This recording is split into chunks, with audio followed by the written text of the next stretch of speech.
Hey, how's everybody doing today? Um, Sunday afternoon, hanging out at the house, watching some football. Looks like Washington finally pulled ahead of Pittsburgh. You know, Washington's been so bad for so long. I'm kind of pulling for them to have a good season. Tampa Bay's trying to hang in there against San Francisco. I'm a Baker Mayfield fan. I know he's inconsistent, but he's an Oklahoma boy, so I'm always going to pull for him. In the meantime, got something delivered today. I have, for a long time, I've thought about getting a Gibson ES 335. I was at the Gibson garage a couple of months ago in Nashville, and man, they're just gorgeous guitars. They're iconic in my opinion. And it's funny because when I was a kid, that semi-hollow body with the F-holes would have been the last thing in the world I ever wanted. But as I've gotten older, I've learned to appreciate them and what a classic instrument they are. The problem is I just can't justify spending the money right now. I'm not going to say they're not worth what they sell for, but I can't justify spending the money. I suspect I will eventually get one. I'll either find a deal that's too good to pass up or just save up the money and bite the bullet and get one. But I want the real thing. In the meantime, I looked at, okay, maybe I could get, I know the Epiphone qualities are pretty high. There's some other manufacturers, the Sire guitars, have a version that's pretty nice. Is it Eastman, I think? Maybe makes one that's pretty nice, but they're not cheap. And if I were going to spend that much money, I would go ahead and get the Gibson. In the meantime, I'm browsing Amazon, and this pops up. Let me get the box opened up here. And it's a cheapo. I think I paid $200 for it. It's a WestCreek, and I've had pretty good luck with the WestCreek guitars that I've bought so far. So this is kind of a, I don't know, maybe a pacifier. Keep me pacified until I get to where I can buy a Gibson. Packed in styrofoam, which again is, I'm sure, terrible for the environment, but good for the guitar. Cheap cable, probably go in the trash. User manual, in case you don't know how to use a guitar.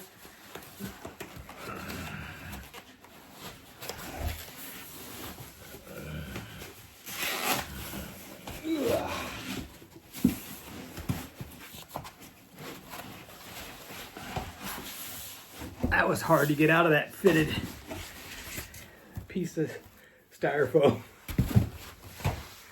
So I might give a more in-depth review on this at some point. In the meantime, I just wanted to unbox it and give you some first impressions. I'm in the middle of building a Telecaster right at the moment. I just got the bridge pickup wound and the body primed. Waiting on that to dry so I can sand it and start to put the finish coats on it. So that's a pretty guitar. You can see I got the football on in the background. 2 humbuckers, 2 pneumatic style bridge, 4 controls. I kind of like it's got the output jack on the edge. I think 335s have it on the top, and I'm not a huge fan of that. 3-way switch, feels okay. I'll have to look at the specs. I have no idea what wood this is made out of. I suspect it's a mahogany neck. Looks like a rosewood fingerboard. Dual humbuckers. The neck and the headstock are completely painted. Got the cheap import tuners on it. Really nice finish. Nice binding on the body. Let's get this amp warmed up. I also have decided having spare parts around is bad for me because it makes me want to buy stuff to be able to use the spare parts. I've got a Mojo Tone 12-inch speaker that I bought for something and decided not to use. I've got the wood to build a cabinet. I thought, you know, I need to make an amp. So I ordered one of the Mojo Tone Princeton reverb kits. And at some point I'll start working on that.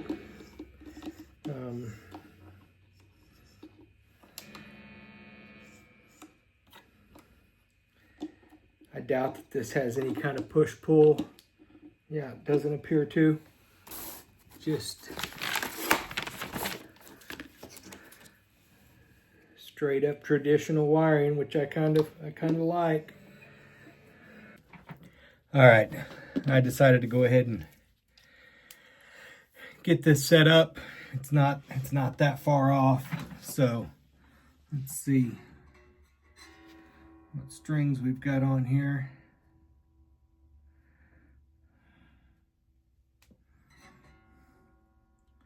Looks like 9 to 42s.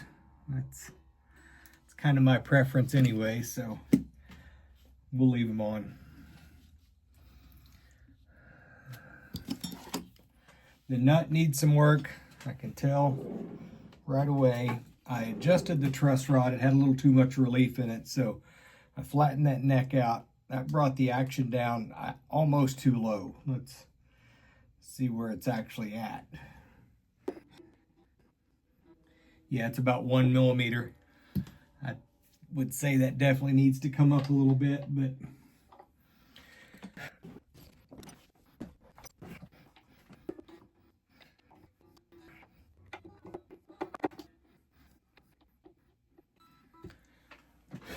that's better. Now, I don't know, that nut may be good. All right, that nut's in good shape on these unwound strings, but it needs to come down just a tiny bit on these wound.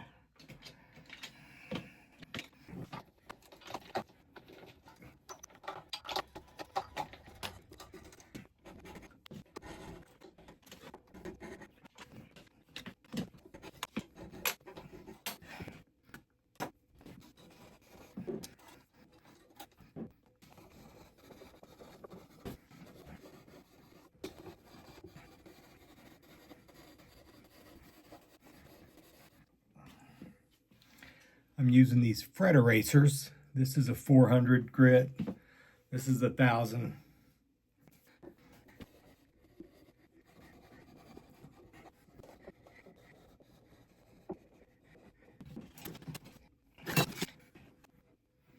So that's a 14-inch radius on the neck.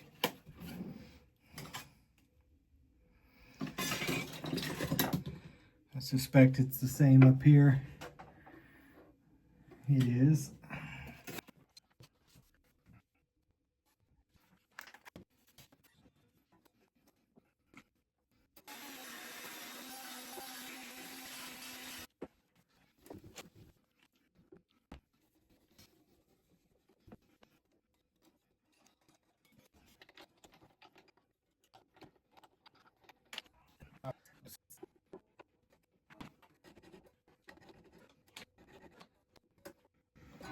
All right, much better. It could still come down a little lower, honestly, but it's better than a Gibson comes from the factory in my experience. So one of the things kind of bothered me, I guess, when a 335 style guitar is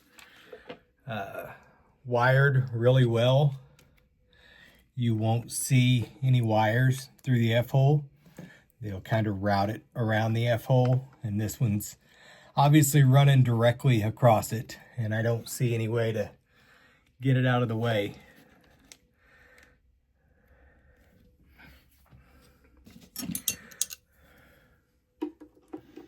Yeah, there's not enough slack in there to do anything any different. It's just kind of aesthetic.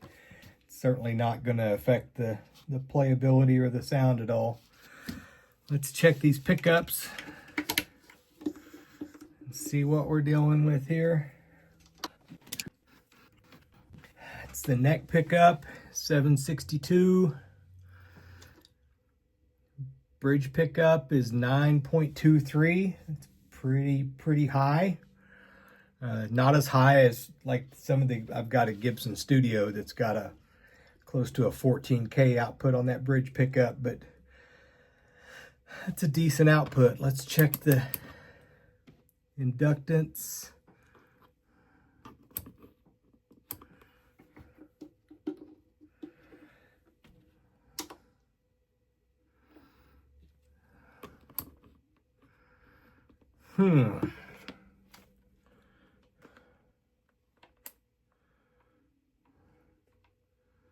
Well,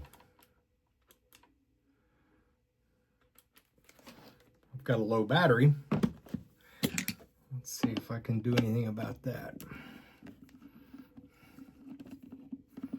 Because otherwise that seems ridiculously high.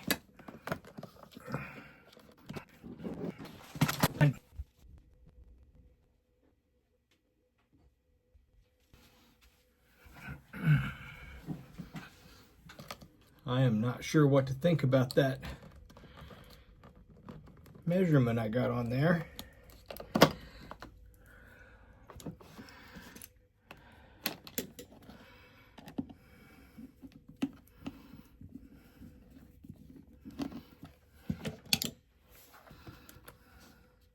All right, that's better.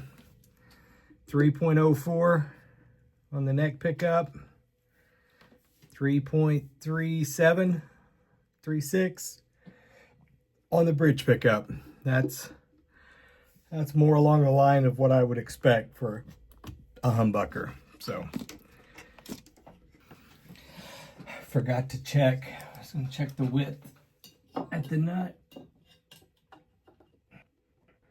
43, about 43 and a half.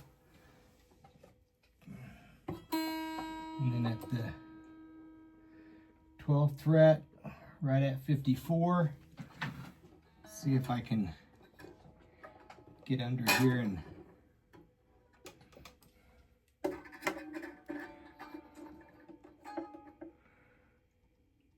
about 25 millimeters thickness at the 12th from the top of the fretboard, not the fret.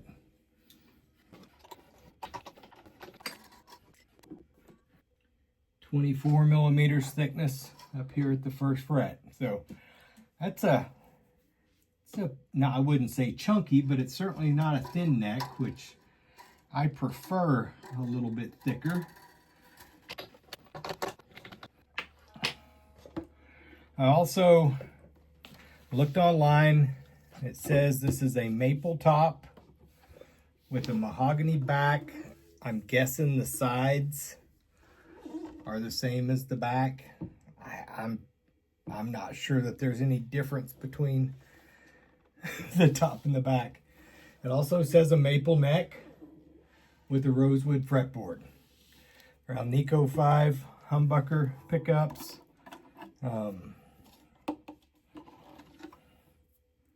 Seem like good resistance and inductance on these, so I'm sure they're gonna do the job like they're supposed to. Let's get it tuned up and get it plugged in and see what we've got for sound. All right, got it tuned up. I forgot to mention I weighed it earlier. It's right at 7 pounds, so it's a pretty light guitar. Being semi-hollow helps a lot with that, but I'm glad it's not ridiculously heavy. A lot of the Gibson 335s that I've been looking at are closer to 8. I'm sure there's some variation, but Seems like the ones on Sweetwater are all right around 8 pounds. So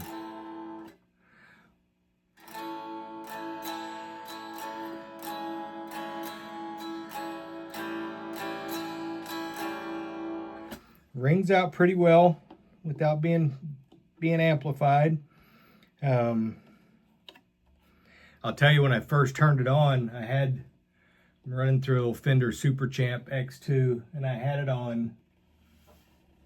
Yeah, got the gain. Okay, I've got the gain way too high. That explains it.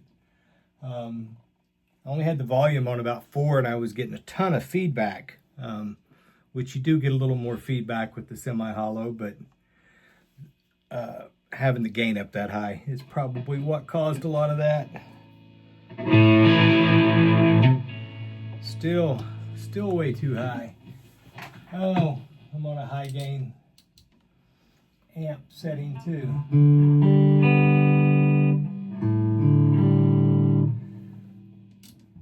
See, put it on the 65 Princeton Clean. That's the voicing I've got it on. I've got my reverb turned down real low. Last time I did any kind of a tone sample, a couple of people complained that the reverb was too high and it was hard to tell what things actually sounded like, and I get that. Without touching any of the strings, I've told you guys before, this is a terribly noisy room. Get a pretty good buzz, but as soon as you touch a string or the bridge, it quietens down, which is what should happen with the humbucker.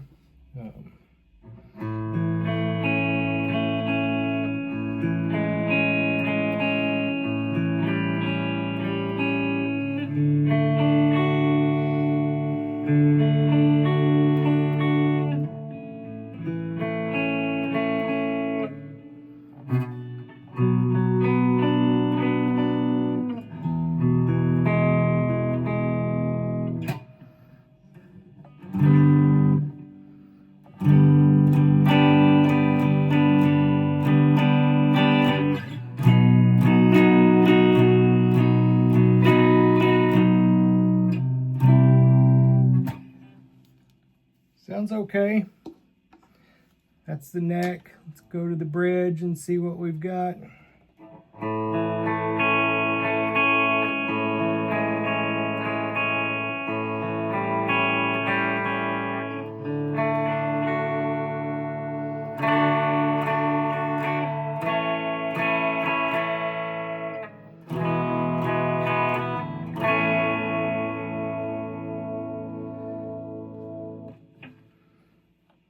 Go to the middle.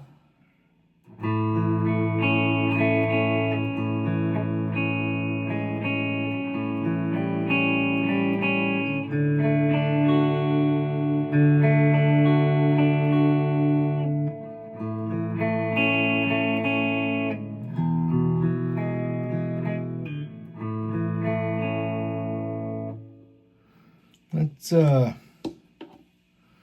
see what it does with a little bit of gain. I'll go to the Princeton Dirty. Turn the gain up just a little bit.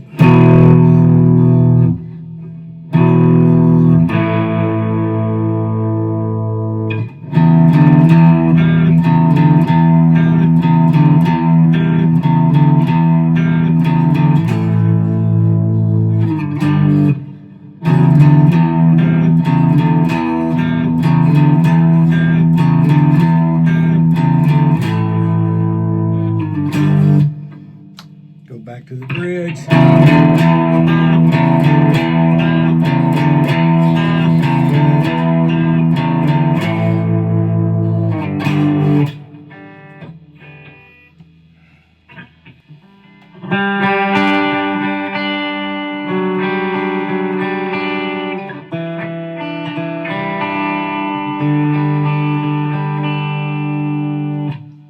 I swear I don't have much reverb on. I'm in a small room with a loud amp, so there's probably some natural reverb going on in here.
like it. I think it works like it's supposed to.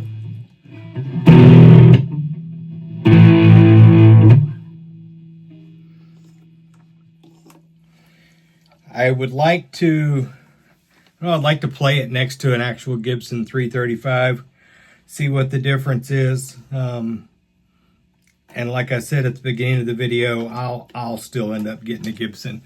I mean, the reason people buy stuff like this is because they would like to have the real thing, but either can't afford or don't want to spend the money on the real thing. I'm certainly in that doesn't want to spend the money on the real thing. But the real thing's the real thing for a reason. And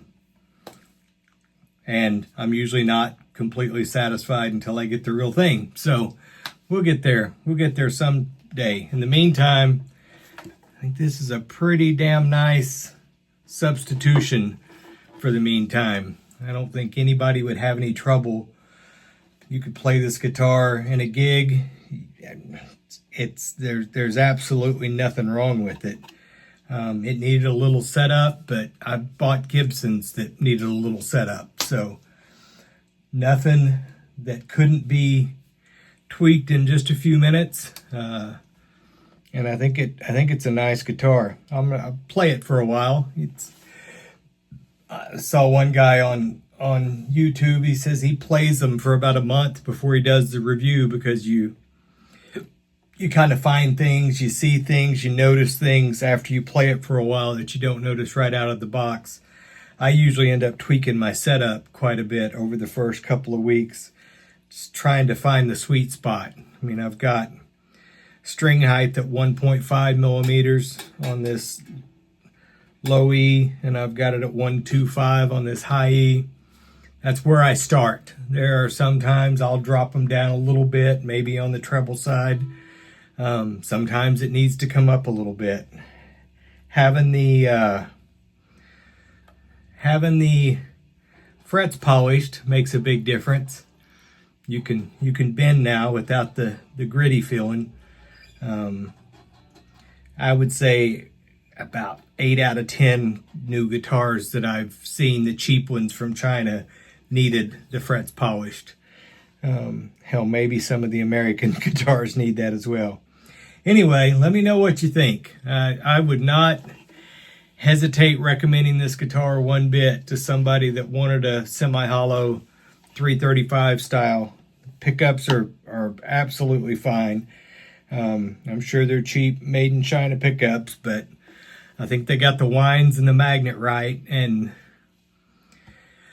I was talking about this with somebody the other day, and everything matters on a pickup. The coil height, the diameter of the coil, the number of winds, the gauge of the wire, the magnet strength, all of that works together to create a magnetic field profile.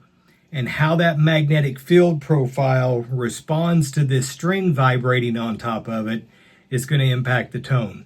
And every little variation makes a difference, but it's a tiny difference. And once you get the core, I mean, this is a broadcaster bridge pickup I wound earlier today for a tele build I'm building.